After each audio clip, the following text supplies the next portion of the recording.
नमस्कार दोस्तों, स्वागत है आपका मेरे चैनल योजना यूपीएससी में। आज हम लोग देखेंगे अटॉर्नी जनरल के पद, कार्य और उनकी क्या क्या सीमाएं हैं इसके बारे में। ये हैं ये जो तस्वीर आप देख रहे हैं, ये हैं हमारे देश के महान न्यायवादी जिसको हम लोग अटॉर्नी जनरल बोलते हैं। ये भारत के वर्तमान अटॉर्नी जनरल के वेणुगोपाल हैं। ठीक है, इन्हें राष्ट्रपति द्वारा नियुक्त किया जाता है, यानी जो ये भारत के महान न्यायवादी होते हैं इन्हें राष्ट्रपति के द्वारा नियुक्त किया जाता है। कोई निश्चित जो है इनकी अवधि भी नहीं होती है कार्य करने के लिए। शुरुआत में 3 वर्ष ये कार्य किए, फिर लेकिन अभी तत्काल में इनका कार्यकाल जो है बढ़ा दिया गया है। 30 जून 2017 से अभी भी अपने पद पे हैं। 15वें जो हैं अटॉर्नी जनरल महान न्यायवादी जो हैं ये हैं। इनके बारे में एक एक कॉन्सेप्ट हम लोग समझते हैं, यानी कि सिंपल समझिए कि ये जो है पद, ये राष्ट्रपति, इस पद पे जो व्यक्ति आता है उसे राष्ट्रपति नियुक्त करते हैं। फिलहाल में अभी के वेणुगोपाल हैं। ठीक है, अटॉर्नी जनरल को महान न्यायवादी भी बोला जाता है। अटॉर्नी जनरल का पद परिचय के बारे में हम लोग देखते हैं, ये कौन होते हैं। तो ये मुख्य रूप से कानूनी सलाहकार होते हैं। किसके? तो भारत सरकार के।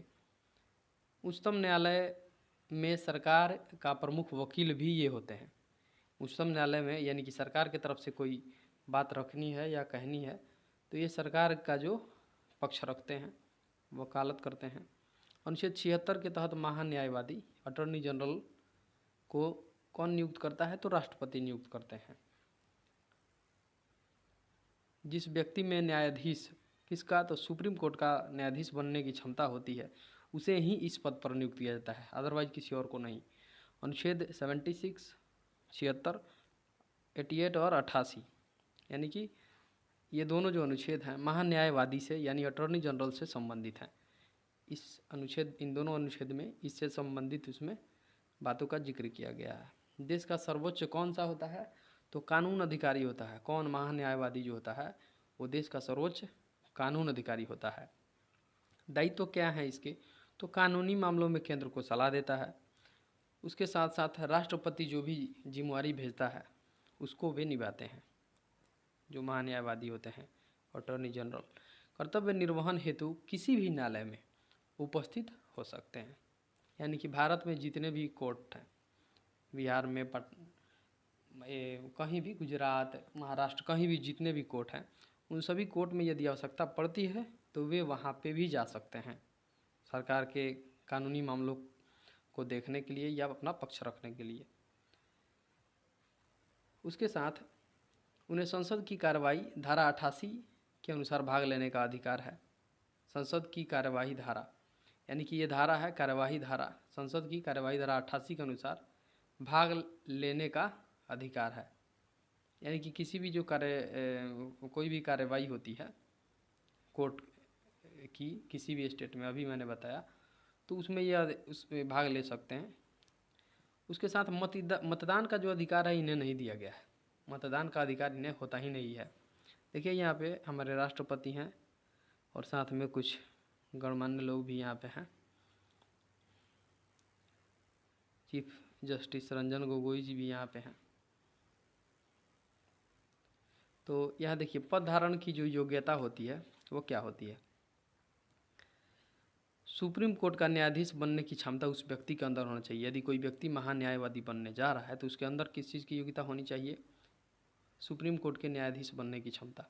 कम से कम 10 वर्षों तक सुप्रीम कोर्ट में भी वकालत वो व्यक्ति किया हो या वकील के रूप में कार्य किया हो। संविधान महान न्यायवादी को एक निश्चित पदावधि नहीं प्रदान करता, यानी कि कोई तय समय सीमा नहीं है जिसके अंतर्गत वे उस पद पे बने रहें। कभी भी उन्हें हटाया जा सकता है। ठीक है, हटाने का जो भी प्रक्रिया है वो भी कि संविधान में हमारे उल्लेखित नहीं है कि कैसे उनको हटाया जाएगा। ठीक है, समय सीमा नहीं है, कितने दिन रहेंगे या कैसे हटाया जाएगा इसके बारे में भी कोई जिक्र नहीं है। अन्य तथ्य क्या हैं? वह भारत सरकार का विधि अधिकारी होता है। विधि यानी कानून से संबंधित जो भी बातें होती हैं उसका वो अधिकारी होता है, जो सुप्रीम कोर्ट में सभी मामलों में भारत सरकार का पक्ष रखता है। यानी भारत सरकार यदि कोई बात कहता है तो उसका पक्ष रखने की जिम्मेवारी महान्यायवादी की होती है। जहां भारत सरकार को किसी कानूनी सलाह की ज़रूरत होती है, यानी भारत सरकार को भी बहुत सारे मामलों पे कानूनी पक्ष लेना होता होगा या रखना होता होगा, तो उस स्थिति में ये अपना जो राय होता है, चूँकि ये ऑलरेडी सुप्रीम कोर्ट के में वकालत किए हुए रहते हैं लगभग 10 वर्षों तक, या उसमें न्यायाधीश के रूप में कार्य कर चुके होते हैं, इसलिए इन्हें कानून संबंधी जानकारी बहुत अच्छी होती है। तो इसलिए वे अपने सरकार जो है सरकार उसके साथ अपने विचार विमर्शों को व्यक्त करते हैं, बताते हैं, सलाह देते हैं। अधिकार क्या है, सीमाएं क्या हैं? तो महान्यायवादी के अधिकार निम्नलिखित है। अपने कर्तव्यों के निष्पादन में वह भारत के राज्य क्षेत्र में सभी न्यायालयों में सुनवाई का अधिकार रखता है। वहीं किसी भी न्यायालय में, भारत में जो भी न्यायालय है उसमें वो कानूनी पक्ष अपना रख सकता है, बता सकता है। उसे संसद के दोनों सदनों या उनके संयुक्त बैठकों की कार्यवाही में हिस्सा लेने का अधिकार है, परंतु उसे वोट देने का अधिकार नहीं है। लीजिए, वोट देने का अधिकार इन्हें नहीं है। यानी कि दोनों को की जो संयुक्त बैठक होती है राज्यसभा, लोकसभा राज्यसभा की, तो उसमें ये बैठ सकते हैं साथ में, लेकिन हिस्सा ले सकते हैं, लेकिन वोट देने का अधिकार उनको नहीं है। उसे संसद की किसी भी समिति में जिसमें वह सदस्य के रूप में नामांकित हो बोलने का अधिकार या भाग लेने का अधिकार है, परंतु वोट डालने का अधिकार नहीं है। उसमें बोल भी सकते हैं, अपना राय विचार भी रख सकते हैं, क्योंकि ये होते ही हैं सरकार को सलाह देने के लिए एक प्रकार से। यानी कि वोट जो है ये नहीं दे सकते हैं वोट। अनुच्छेद 88 में इसका जिक्र है। वह उन सभी विशेष अधिकारों और प्रतिरक्षाओं को प्राप्त करता है जो संसद के एक सदस्य के लिए उपलब्ध होती है। यानी कि सब प्रकार का सुरक्षा और स्पेशल जो पावर्स होते हैं इनको भी मिलता है, जो संसद के एक सदस्य के लिए मिलता है। कोई भी सांसद हैं, जो जो चीज़ें फैसिलिटी उनको मिलती है वो इनको भी दिया जाता है, महान्यायवादी को। नीचे वर्णित महान्यायवादी पर निर्धारित की गई सीमाएं हैं। अब क्या क्या सीमाएं हैं, ठीक है, इसके बारे में देखते हैं। वह अपनी राय को भारत सरकार के ऊपर थोप नहीं सकता। भारत सरकार के ऊपर थोप नहीं सकता, बहुत सलाह दे सकता है, उससे ज़्यादा कुछ नहीं। वह भारत सरकार की अनुमति के बिना आपराधिक मामलों में आरोपियों का बचाव भी नहीं कर सकता। सरकार जब तक ना कहे, सरकार से बिना परमिशन के ये उसमें जो है किसी भी आरोपी का बचाव भी नहीं कर सकता। जब काम करेगा तो सरकार की सलाह पे, किसी और की सलाह पे नहीं, या अपना मनमानी भी नहीं करेगा। वह सरकार की अनुमति के बिना किसी भी कंपनी में एक निदेशक के रूप में नियुक्ति को स्वीकार नहीं कर सकता। बिना सरकार के परमिशन के, मान लेते हैं किसी कंपनी, बड़े कंपनी का कोई भी हो, उसका यदि डायरेक्टर जनरल बनाया जाता है, डायरेक्टर, तो उस स्थिति में ये स्वीकार करने का हक भी इन्हें नहीं है जब तक सरकार ना कहे।